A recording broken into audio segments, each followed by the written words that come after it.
助人，欲望最易燃，犯罪赎罪灭罪，丑恶是原罪。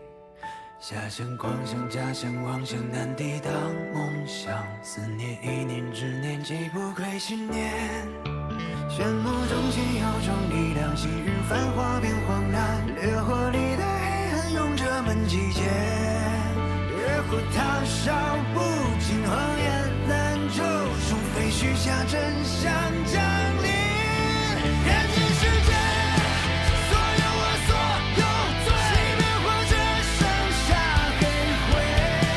不必激动，我们坚毅的脸，傲慢而志在天地间。我们从未失手，守护你的伤口，用力驱散邪恶迷雾。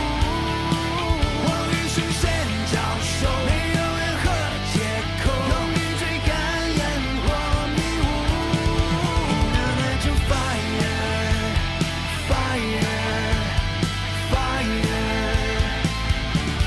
Ignite your fire, fire, fire.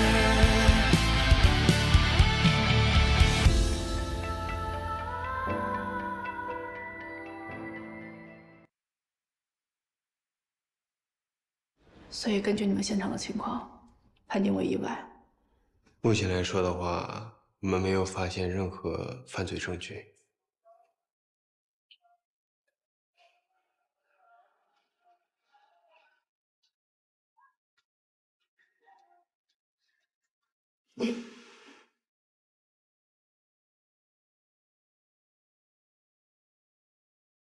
其实也没什么大事，就是家里人最近有些闹腾。家里啊，我说的不是爸妈，是我老公。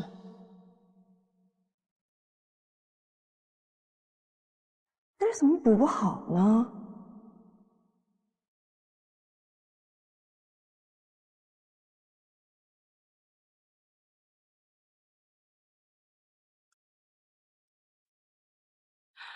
丹女是一个喜欢通风的人，正常情况啊，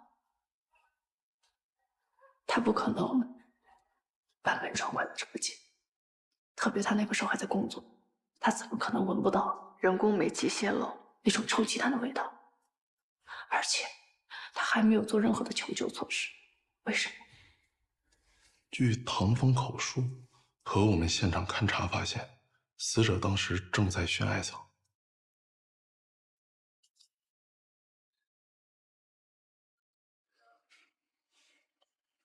这个事情没有这么简单。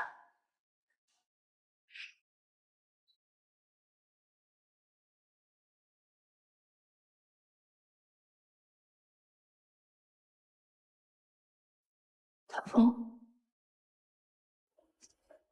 唐风，我是金春，是一名法医，也是丹宁的好朋友。根据现在的情况，丹宁需要时间，你同意吗？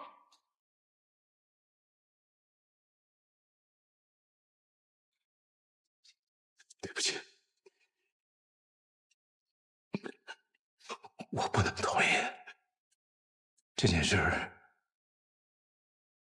它就是一个意外。张丹宁踏实的走，别再折腾他了。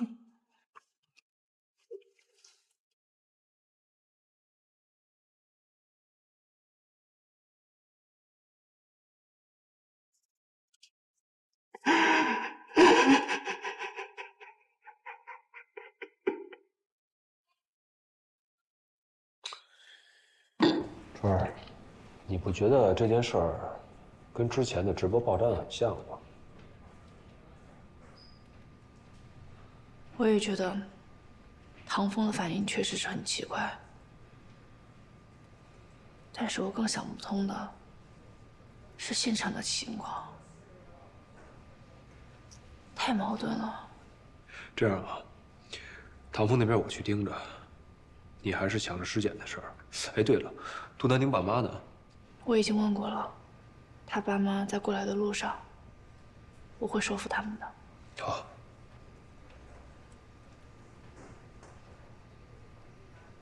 那我先走了。有事给我打电话。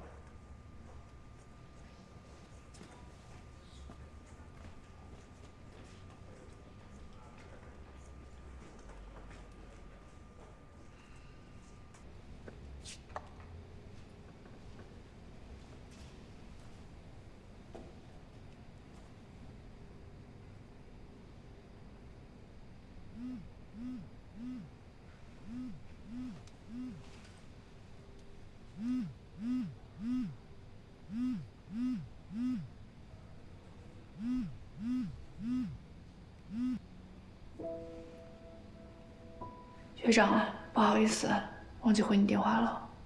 没关系。哎，你现在有空吗？我想跟你聊聊杜丹宁的事儿。是这样的，你应该还不知道，韩佩之前留了一大堆的烂摊子。我最近一直在处理食品加工厂变卖的事情，所以呢，我就找到了杜丹宁来代表我们集团来处理这些事情。但是没想到，在这个节骨眼上，哎呀，这真是太让人惋惜了。OK，nice，nice，nice，OK，下到衣服。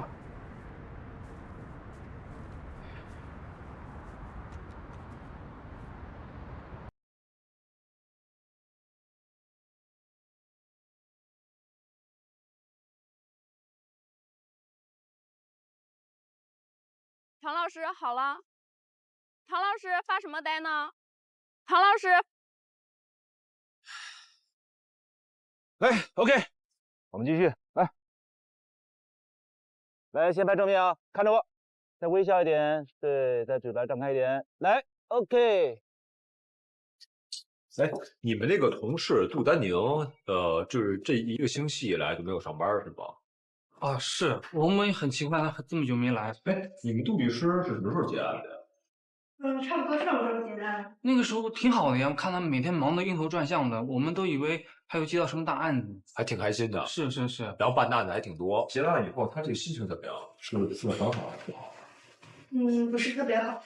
当时是不是就是因为这个奶酪棒？是。哦，行，好。您看一下这个报道。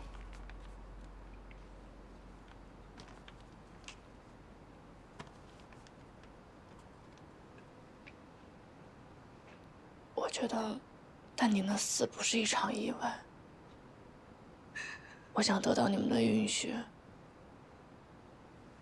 对他进行尸检。我杀害他。记者，你跟丹妮是发小，你一定要帮我们把他整理好。我闺女到底是怎么没的？怎么说没就没了？春儿，你一定要帮帮丹宁。阿姨，您放心，交给我了。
要不咱们今天就别勉强了吧？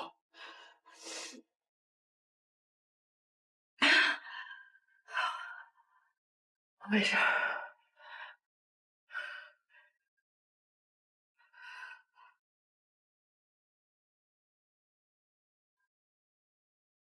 对不起，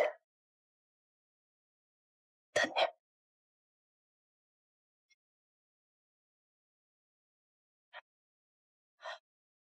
开始吧。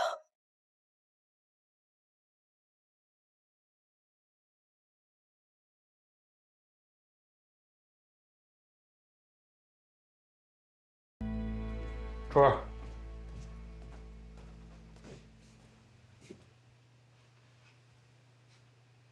还好吗？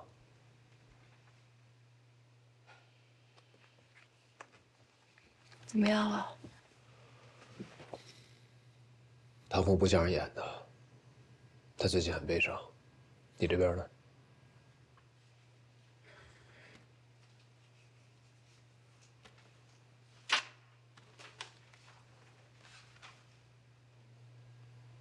丹宁确实是死于人工煤气中毒，但在那之前，他服用了大量的安眠药。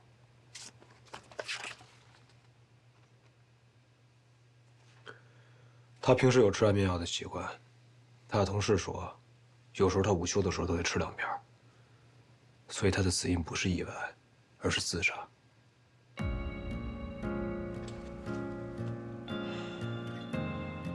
我再去查查他自杀的动机，都小心。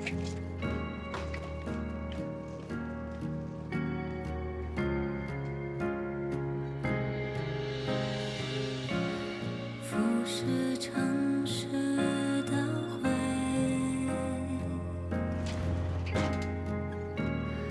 落下绝望的泪，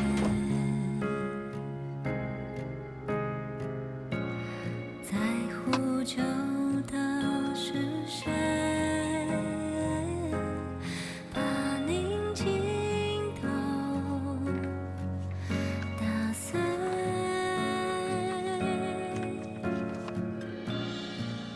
直到起火的原因，直到隐藏的秘密，和你并肩穿过乌云，醒着。杜丹宁，他是我的好朋友。他在34岁这一年死于人工煤气中毒，他是自杀。如果我能更细心一点，在那几次见面里，能多问哪怕一句，能再关心他一点，能再多察觉一点，哪怕一点，是不是这一切就不会发生？他就那样冰冷地躺在我面前，我和他的过往一帧一帧地在我面前掠过。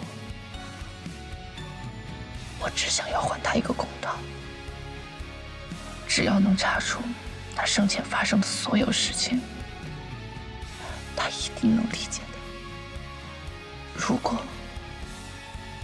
那天我能多问几句，说不定这一切就不会发生。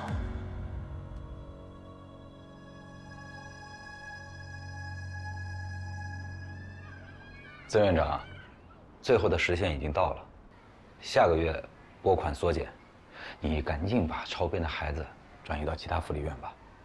再给我点时间，我再想办法。不是我们不给你时间，是实在没法再宽限了。你看你这话说的多没有人情味儿啊！那孩子不是花花草草，你想搬走一盘，他就可以搬走一盘。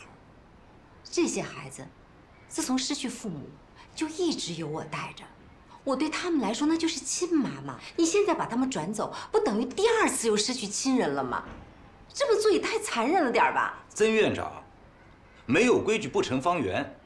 如果人人都到我们这儿要求宽限，那规章制度到最后不就成了一张废纸？那我做这些也不是为了我，不是为了孩子们吗？我理解你的想法，但既然你已经努力过了，也算对得起孩子了。这个月如果资金不到位，月底转移，不然我们下个月也会执行的。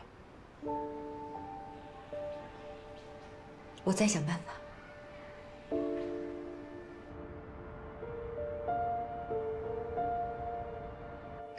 谢谢啊。哎呀，知道你们什么都不缺，我也不知道该买什么。哎呀，曾院长，你也太客气了，来就来吧，拿什么礼品啊？来来来，喝点咖啡啊。好。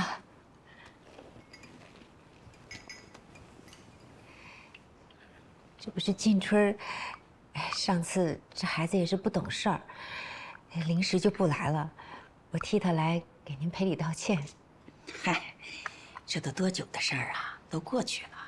其实啊，我根本没往心里去。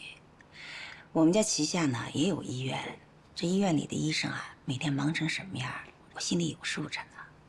何况你们家静春在警队里当法医，那更不容易啊，偶尔抽不出空啊。不是不能理解，难得你这么体谅他。哎，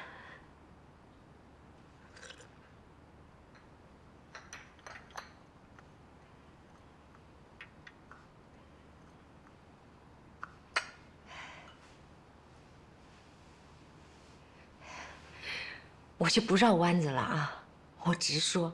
你说。其实我今天来还有一件事儿。之前您和江董不是资助过我们福利院吗？我们的情况你们最了解，地方小，孩子多，因为资金问题，需要我转走一些孩子。这些孩子啊，从来我们这儿那天起就是我带着，个个都有感情。你说我舍得转走谁呀？最近就为这资金的事儿。我是到处求人，到现在也没落实，急得不行。这不就又来麻烦您吗？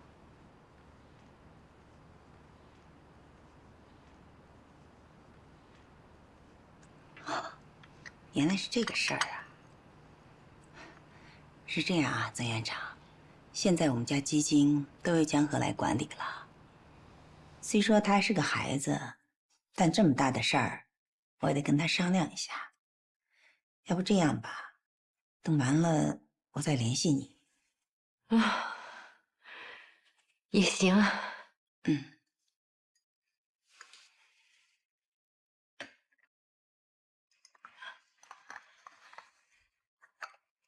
那我就不打扰了，我先走了啊。谢谢谢谢，慢走啊。哎，再见。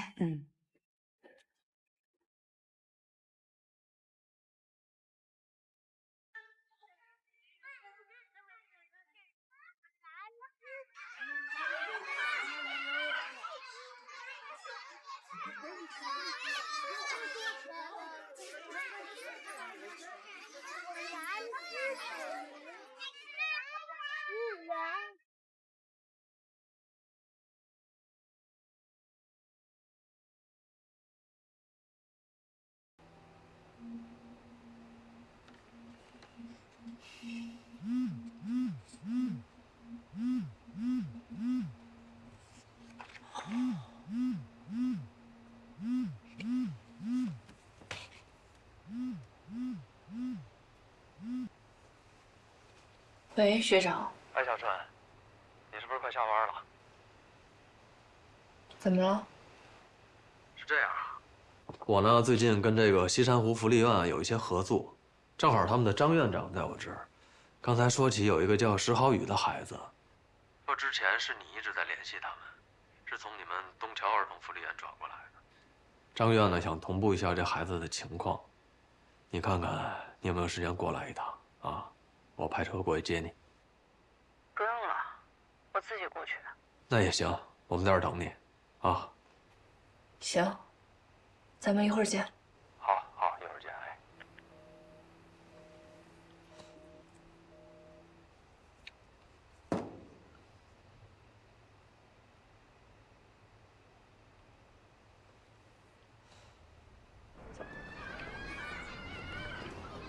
曾院长。啊，江河。阿姨，好久不见。你好，你好。哎，坐会儿吧。哦，不用。我这次来呢，主要是听我妈说，咱们福利院资金好像有点紧张，是吗？是。院里的资金问题一直都没得到解决，为此我还找过你妈妈。我听我妈说了之后，跟家里面人商量了一下，我们是可以出资的。你们都决定了？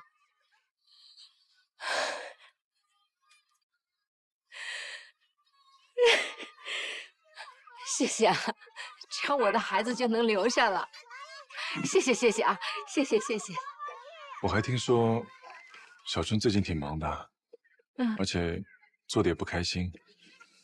法医这个工作，到底还是不是特别适合女孩子啊？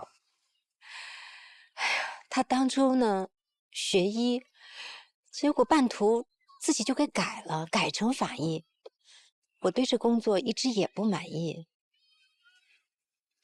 既然他做的也不开心，你也想让他换工作，我倒是有个想法。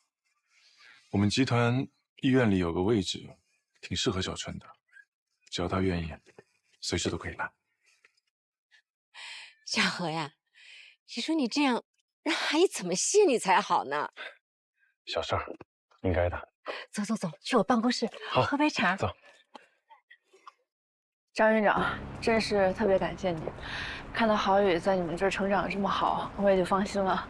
这些都是我应该做的，我才应该感谢韩总对我们的资金支持。您可千万别客气，西山湖福利院本来就非常符合我们资助的标准，正好也能帮上小春，就算是无心插柳吧。那两位留步，我就先走了。好的。后面如果我来看郝宇的话，就直接跟您联系。好的，没问题。再见。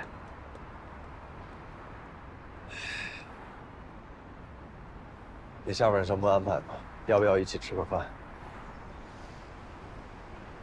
学长，我有点累，想先回去休息休息。也好，那你好好休息。拜拜。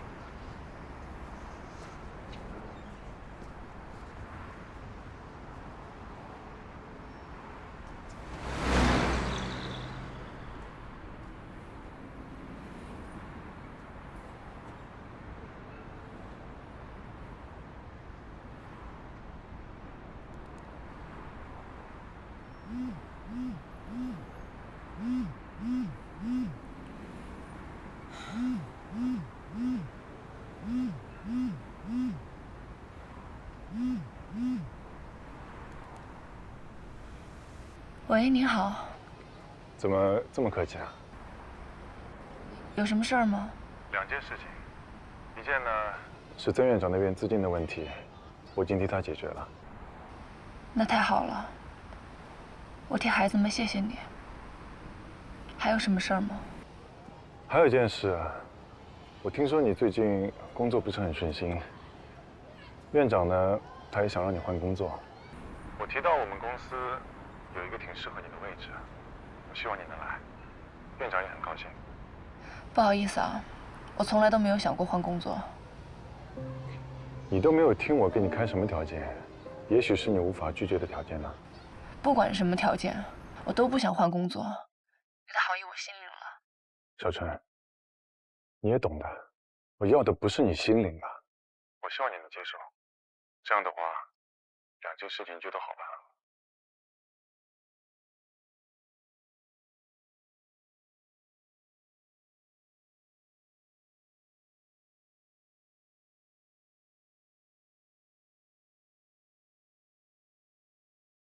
师傅，去东桥福利院。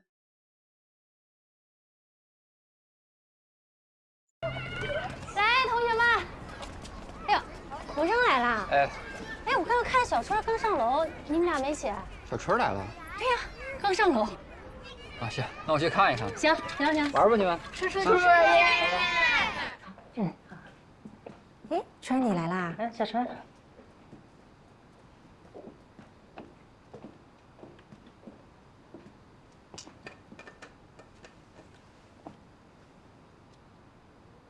听说江河帮你解决了院里的资金问题啊。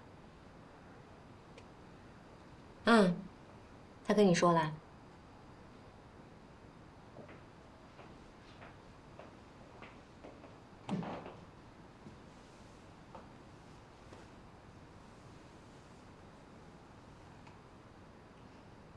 你除了答应他接受他的资助以外，你还答应什么吗？没答应。江河说，你法医的工作很辛苦，人家医院现在正好有个机会，你要想去，随时都可以去。我觉得这是好事儿啊，当然要谢谢人家了。谢谢人家？你替我谢谢他吗？你跟我商量了吗？你跟我商量了吗？你经我允许就把小雨转走了吗？这不是一回事儿。我选什么，我想做什么，你凭什么管我呀？这怎么不是一回事儿啊？你能管我，我就能管你。况且我是你妈。现在是我妈了，从小到大，除了院里的事儿，你什么时候管过我？这话说的，你人生哪个重要的时刻我缺席过？就说高考吧，我到处去打听，什么职业好，什么职业将来好就业，医学院我都跑了多少趟去了解情况。我建议你学的医，没错吧？没错，你不提我都忘了。对，高考，那是我第一次觉得我妈还爱我，我妈很关心我，我特别开心。可是没想到，后来我才知道，你只不过是因为看到别的孩子在填志愿，突然想起来，哦，我也有一女儿，我女儿今年也要高考，我是不是得关心关心她？整个过程中从来都没有问过我到底喜欢什么，我将来想过什么样的生活，我想做什么样的职业。你满脑子考虑的是我怎么方便你，就算是让我学医，也是希望我以后回来能方便给孩子看病。对，我承认你说的没错，我给你选了一个好职业，又能方便院里的孩子，一举两得，这不好吗？你呢？啊，好不容易去学医了，半截自己把志愿改了，改学法医。还好人家江河现在给了个机会，我当然接受了。机会？那是机会吗？怎么不是啊？你知不知道刚才他给我打了个电话邀功？在你看来，他是给院里献爱心，其实在他眼里，这只不过是一笔交易。你说话怎么这么难听？他把钱给你，你把女儿给他，你这是在卖女儿。你再说一遍，你卖女儿！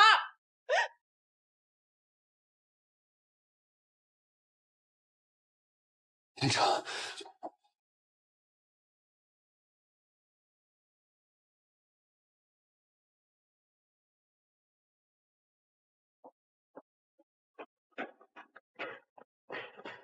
去看看他。春儿，春儿。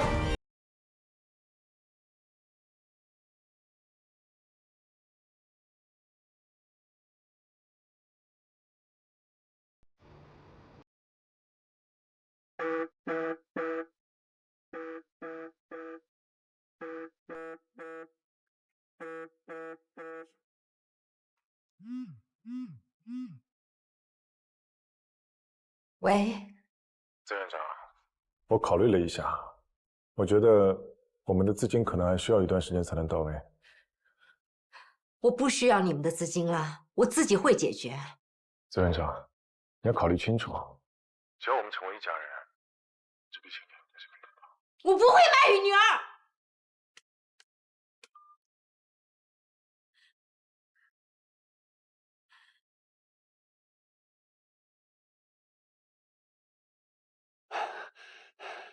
金川，金川，不要管我！不是你听我说，金川。我跟你说了，不要管我，不要跟着我，让我冷静一会儿，行吗？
夫妇脸。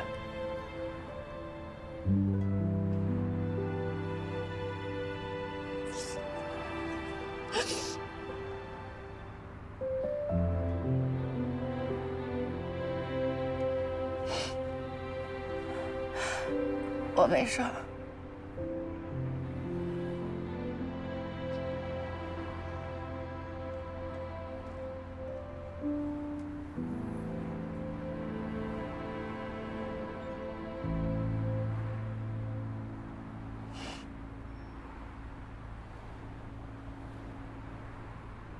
童生，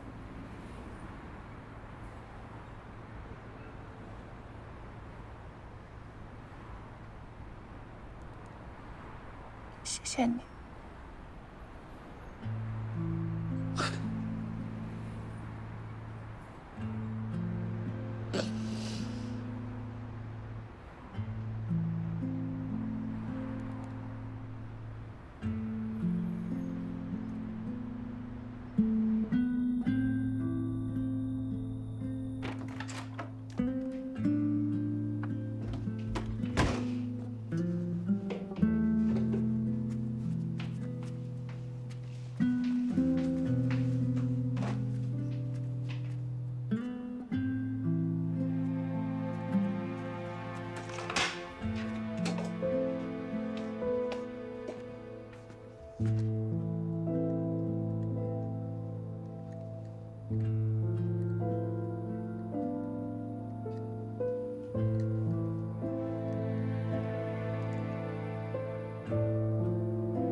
您好，我叫韩军，我是静春的朋友，同时我又是一名公益律师。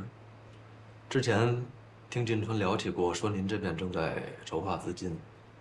我们呢与国内外很多的这些个公益机构都有很好的合作关系，我想我应该可以帮到你们。哦，对了，你们看一下，这是我之前联系过的一些公益机构，你们看看，他们都很有意向。后续他们可能会派人来到您这边来核查一下，如果没有问题的话，资金很快就可以下发了。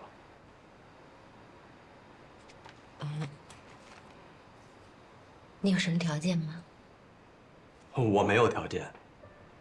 您看，我是静春的朋友，我又是他的学长，而且能为孩子们做一点事情，我也是很开心的。这些资金你可以完全放心，全部出自这些公益机构。怎么说呢？因为有我这个算是中间人吧，可能各方面的手续流程会办理得快一些。那我先替孩子们谢谢你。哎呀，那个千万别客气，这是我的荣幸。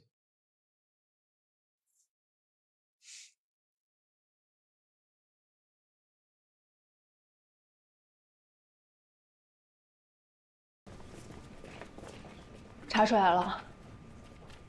坐。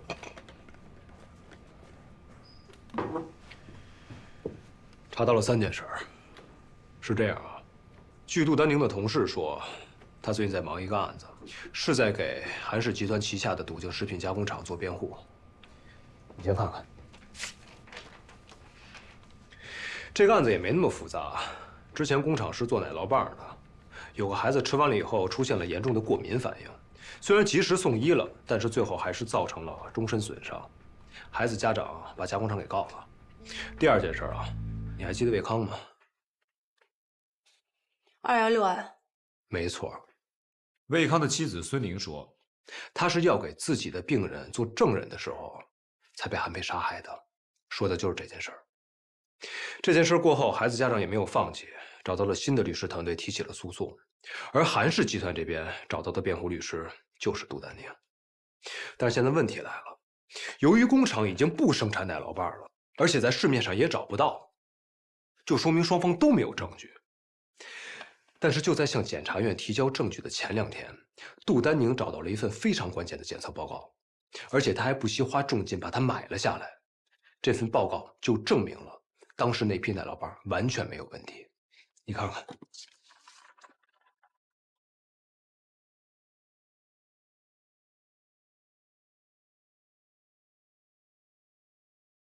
如果那批奶酪棒没有问题的话，那韩佩为什么要杀魏康？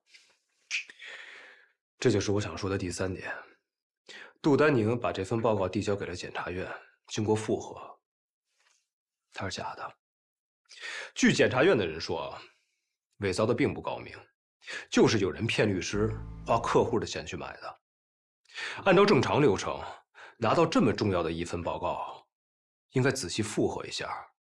但是杜丹宁太急功近利了，所以他知道自己犯了低级的错误，一旦要是上庭的话，必输无疑，他的职业生涯也完了。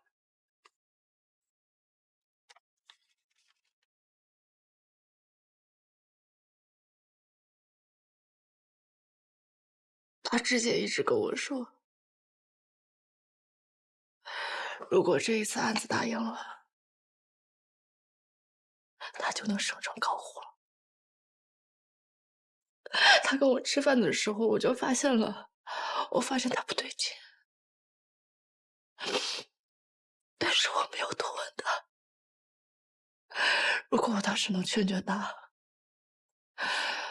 他可能就不会发生这些了。如果那个时候我多问他一句的话，可能我就能阻止他。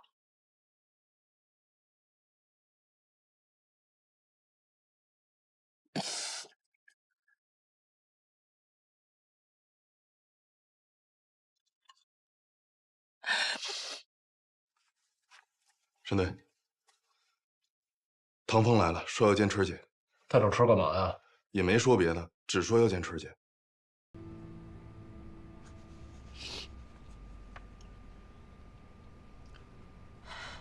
把他要带回浴室吧。好。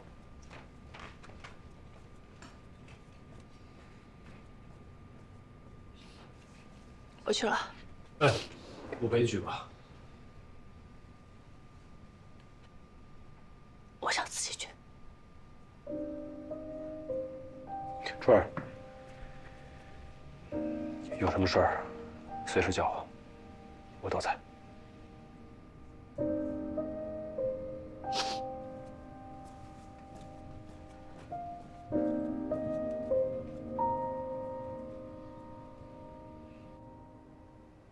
我们是在大学认识的，他是法学系最耀眼的人，无论做什么事情，他都能做到最好。当时所有的人都说，只要有杜丹宁参加的比赛考试，所有人都只有争第2名的份儿了。后来我们毕业工作，他还是那么要强，但毕竟工作跟学习不一样，不是你足够努力就能得到一切的。我眼睁睁地看着他越来越忙，越来越累，可是最后，他还是被派回了北巡。他虽然嘴上说着来北巡是他晋升合伙人的最好机会，但是其实调离本部，对他的打击真的很大。他的情绪、状态都在崩溃的边缘。他太想证明自己了。他大概跟我说了一些，但是我真的没有想到，他的处境有这么难。他不会告诉你的。那天他突然给我发了个信息，让我回家的时候小心点儿。我当时就觉得不对，可是我赶回去的时候，已经晚了。我看着他把自己关在那么封闭的家里，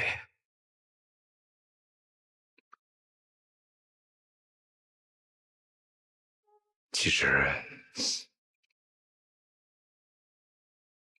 你说的那些什么疑点我都知道，可那又能怎么样？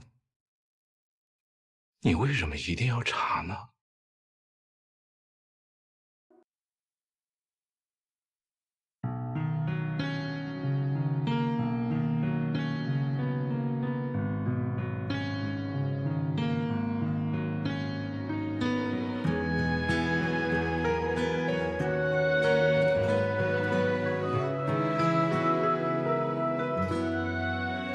找你的路上经历了无数日落，哪怕多遥远，我也不计较后果。刀山火海都难不倒我，只怕你醒了也看不到我。要购买使用质量合格的电器、电线、插座等，不得超负荷用电。家用电器使用完毕要拔下插头或关闭电源，插座宜采用专用阻燃插座。大功率电器不可使用同一插线板，要经常检查电器线路和家用电器，防止老化短路、漏电，及时发现更换维修。不得使用其他金属导线代替保险丝，更不要乱拉电线。快乐，人不应该因为痛苦而执着。如果记忆令人太难过，痛苦处诉说，就当我只是路过。山路险阻也不敢忘记承诺，命运弯曲关关都能爱过。纠缠如烧不完的漫山野火，都怪春风吹过生寂寞。石头就不该打破，水面平和，沿路美景变成对与错。悔恨像粉心似火，血流成河，忘记爱